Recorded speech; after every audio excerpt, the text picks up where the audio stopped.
Hello বন্ধুরা, শিক্ষা and টিউটোরিয়ালের পক্ষ থেকে তোমাদের সবাইকে স্বাগত। আজকে আমি আলোচনা করব উচ্চ মাধ্যমিক 2023-24 শিক্ষাবর্ষে WBTA টেস্ট পেপারের রাষ্ট্রবিজ্ঞান বিষয়ের প্রশ্ন উত্তর নিয়ে।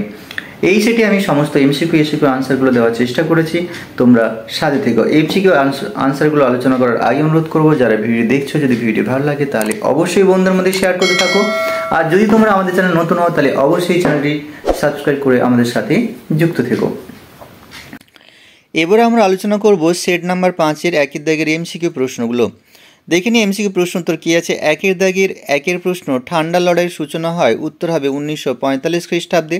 পরের প্রশ্ন, মার্শাল পরিকল্পনা ঘোষণা করেন, উত্তর হবে জর্জ মার্শাল। পরের প্রশ্ন, জোট নিরপেক্ষ আন্দোলনের জনক হলেন, উত্তর হবে জওহরলাল নেহরু। পরের প্রশ্ন, the making of foreign policy গ্রন্থটির রচয়িতা, উত্তর হবে জোসেফ ফ্র্যাঙ্কেল। পরের প্রশ্ন, ভারতের নো ফার্স্ট স্ট্রাইক এই পরমাণু নীতির প্রধান রূপকার কোন প্রধানমন্ত্রী, উত্তর হবে অটল বিহারী বাজপেয়ী। পরের প্রশ্ন, সার্কের রূপকার ছিলেন, উত্তর হবে জিয়াউর রহমান। পরের প্রশ্ন, সম্মিলিত জাতিপুঞ্জ প্রতিষ্ঠিত হয়, উত্তর হবে 1945 খ্রিস্টাব্দে। পরের প্রশ্ন, আন্তর্জাতিক আদালতের বিচারপতিদের কার্যকালের বয়স, উত্তর হবে 9 বছর। পরের প্রশ্ন, জাতিপুঞ্জের প্রধান প্রশাসক হলেন, উত্তর হবে মহাসচিব। পরের প্রশ্ন, সম্মিলিত জাতিপুঞ্জের শেষ সদস্য রাষ্ট্রের নাম হচ্ছে দক্ষিণ সুদান। পরের প্রশ্ন, ক্ষমতা স্বতন্ত্রীকরণ নীতির মুখ্য প্রবক্তাকে, উত্তর হবে মন্তেস্কু। পরের প্রশ্ন, নাম সর্বস্ব রাষ্ট্রপ্রধান থাকেন, উত্তর হবে সংসদীয় ব্যবস্থায়। পরের প্রশ্ন, উত্তরাধিকার সূত্রে মনোনীত শাসক দেখা যায়, উত্তর হবে গ্রেট ব্রিটেনে। পরের প্রশ্ন, আইনসভা কর্তৃক বিচারপতিরা নির্বাচিত হন, উত্তর হবে সুইজারল্যান্ডে। পরের প্রশ্ন, ন্যায় বিচারের দীপশিখাটি অন্ধকারের মধ্যে নিভে গেলে কি ভীষণ সেই অন্ধকার, এই কথাটি বলেছেন লর্ড ব্রাইস। পরের প্রশ্ন, সবচেয়ে ক্ষমতাশীল বিচার বিভাগ রয়েছে, উত্তর হবে মার্কিন যুক্তরাষ্ট্রে। পরের প্রশ্ন, ভারতের অ্যাটর্নি জেনারেল নিযুক্ত করেন, উত্তর হবে রাষ্ট্রপতি। পরের প্রশ্ন, ভারতের প্রথম প্রধানমন্ত্রী ছিলেন, উত্তর হবে জওহরলাল নেহরু। পরের প্রশ্ন, রাষ্ট্রপতি কর্তৃক লোকসভায় কতজন সদস্য মনোনীত হন, উত্তর হবে 2 জন। পরের প্রশ্ন, সংসদের উভয় কক্ষের যৌথ অধিবেশনের সভাপতিত্ব করেন, উত্তর হবে স্পিকার। পরের প্রশ্ন, গ্রাম পঞ্চায়েতের প্রথম সভা আহ্বান করেন, উত্তর হবে বিডিও। পরের প্রশ্ন, কলকাতা কর্পোরেশনের প্রধান প্রশাসনিক সংস্থা হল স্বপরিষদ, মেয়র। পরের প্রশ্ন, পঞ্চায়েত আইন অনুসারে অর্থ কমিশন গঠন করেন, উত্তর হবে রাজ্য সরকার। পরের প্রশ্ন, পশ্চিমবঙ্গ পঞ্চায়েত আইন প্রণীত হয়, উত্তর হবে 1973 খ্রিস্টাব্দে।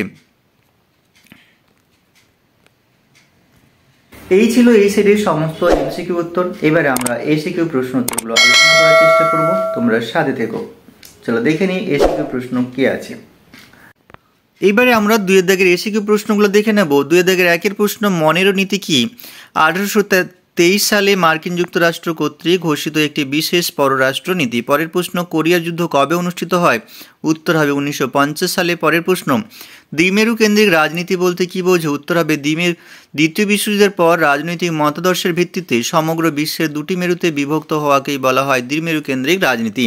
পরের প্রশ্ন, কলম্বো সম্মেলনের সভানেত্রী কে ছিলেন, উত্তর হবে শ্রীমাভো বন্দরনায়েক। পরের প্রশ্ন, জোট নিরপেক্ষ আন্দোলনের প্রধান লক্ষ্য কী ছিল, উত্তর হবে জোট নিরপেক্ষ আন্দোলনের প্রধান লক্ষ্য ছিল জাতীয় স্বার্থানুযায়ী স্বাধীন নীতির অনুসরণ। পরের প্রশ্ন, ভারতের পররাষ্ট্রনীতির একটি মূল বৈশিষ্ট্য উল্লেখ করো, উত্তর হবে ভারতের পররাষ্ট্রনীতির প্রথম ও প্রধান বৈশিষ্ট্য হল জোট নিরপেক্ষতা। পরের প্রশ্ন, পররাষ্ট্রনীতি দূরপাল্লার লক্ষ্য কাকে বলা হয়?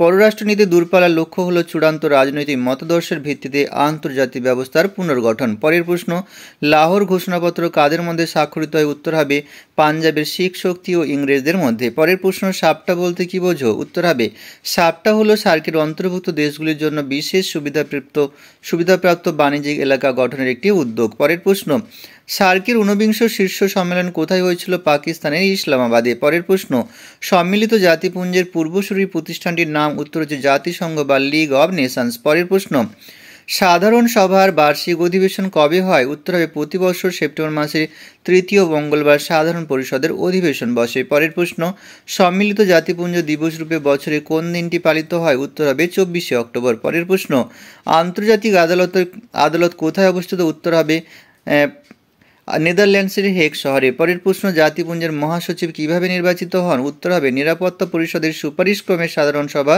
কর্তৃক নির্বাচিত হন। পরের প্রশ্ন, দ্বৈত ভেটো কি? নিরাপত্তা পরিষদের স্থায়ী সদস্যরা অনেক সময় একই বিষয়ে দুবার ভোট প্রয়োগ করতে পারে, একে দ্বৈত ভেটো বলা হয়। পরের প্রশ্ন, ভারতের দ্বিকক্ষ বিশিষ্ট আইনসভাযুক্ত যে কোনো রাজ্যের নাম উত্তর হবে, যে কোনো দুটি রাজ্যের নাম মধ্যে হচ্ছে মহারাষ্ট্র আর কর্ণাটক। পরের প্রশ্ন, দ্বৈত বিচার ব্যবস্থা আছে কোন রাষ্ট্রে? প্রধানমন্ত্রী হতে গেলে প্রার্থী ন্যূনতম কত বছর বয়স হতে হবে? উত্তর হবে 25 বছর বা তার বেশি বয়স হতে হবে। কক্ষ, উচ্চ কক্ষ ও নিম্ন কক্ষ। পরের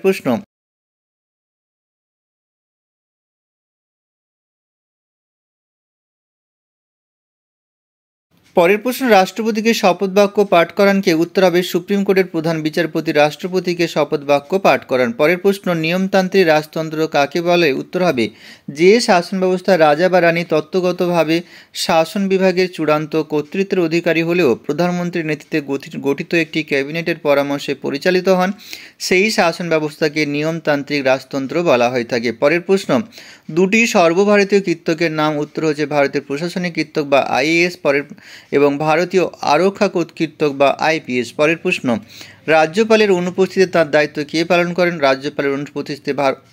রাজ্যপালের অনুপস্থিতিতে হাইকোর্টের প্রধান অর্থাৎ জ্যেষ্ঠ বিচারপতি তার দায়িত্ব পালন করে থাকেন। পরের প্রশ্ন, রাষ্ট্রপতি লোকসভায় কতজন প্রতিনিধি মনোনয়ন করতে পারেন? উত্তর হবে রাষ্ট্রপতি যদি মনে করেন যে সভায় অ্যাংলো ইন্ডিয়ান সম্প্রদায়ের যথেষ্ট প্রতিনিধি নেই, তবে তিনি সর্বোচ্চ 2 জনকে মনোনীত করতে পারেন। এই ছিল এই সিরিজের সমস্ত এসএকিউ প্রশ্ন উত্তর। এখানে ভিডিওটি শেষ করছি। সবাই ভালো থেকো, সুস্থ থেকো, পরীক্ষার আগাম শুভেচ্ছা রইল।